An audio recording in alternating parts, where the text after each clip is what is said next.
Where do the wise and good people go before a civilization collapse? Before every civilization collapse, something very specific happens.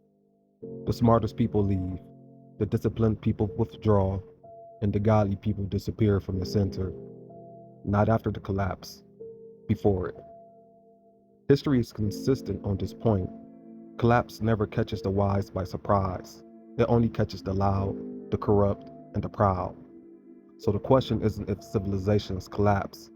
The real question is, where do the wise and the good people go beforehand? 1. They leave the center of power.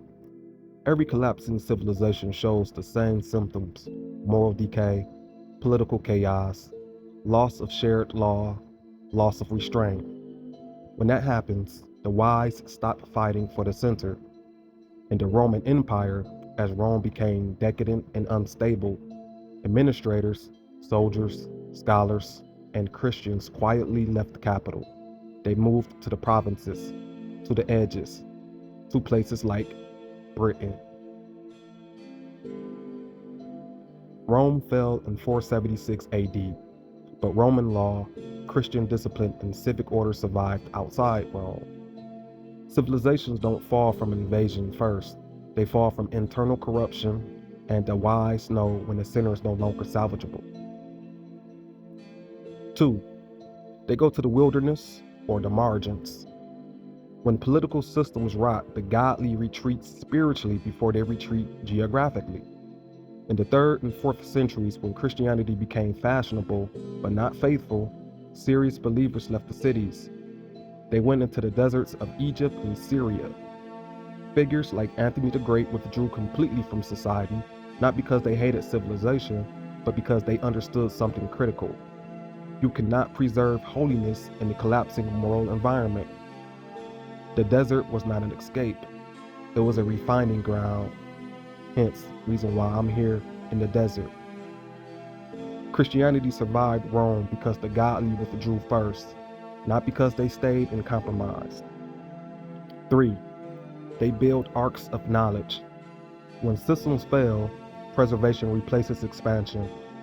After Rome collapsed, monasteries became the vaults of civilization, especially in Ireland and Anglo-Saxon England. Monks copied scripture, they preserved Roman law, astronomy, history, astrology, and language. They kept time, calendars, and record-keeping alive. While cities burned, monasteries copied books. This is why Western civilization did not reset to zero, because knowledge was stored outside the collapse zone. Civilization is never saved by crowds. It's saved by small, disciplined communities who understand inheritance. 4. This pattern is biblical. The Bible is brutally consistent on this. Noah did not preach until the flood came. He built an ark before judgment.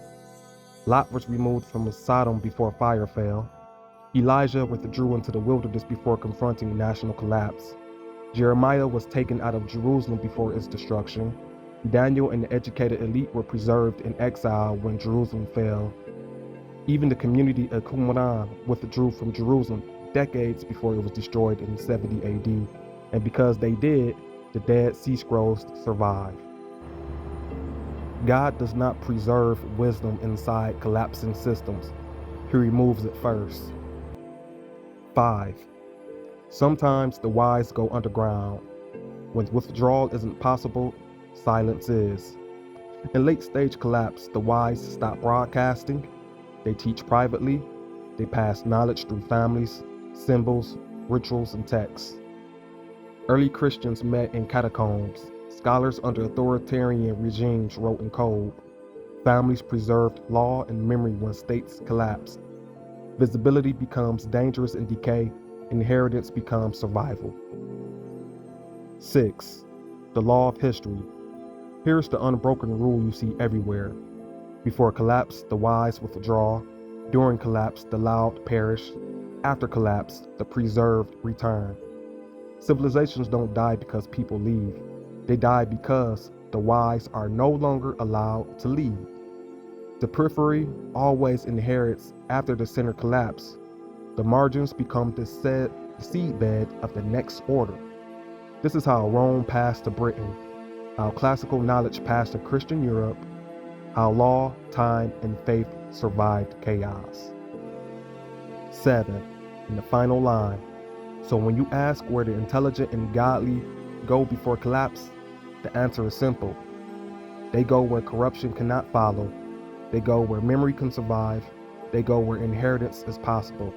And when the dust settles, they don't rebuild the old world. They found the next one. Peace.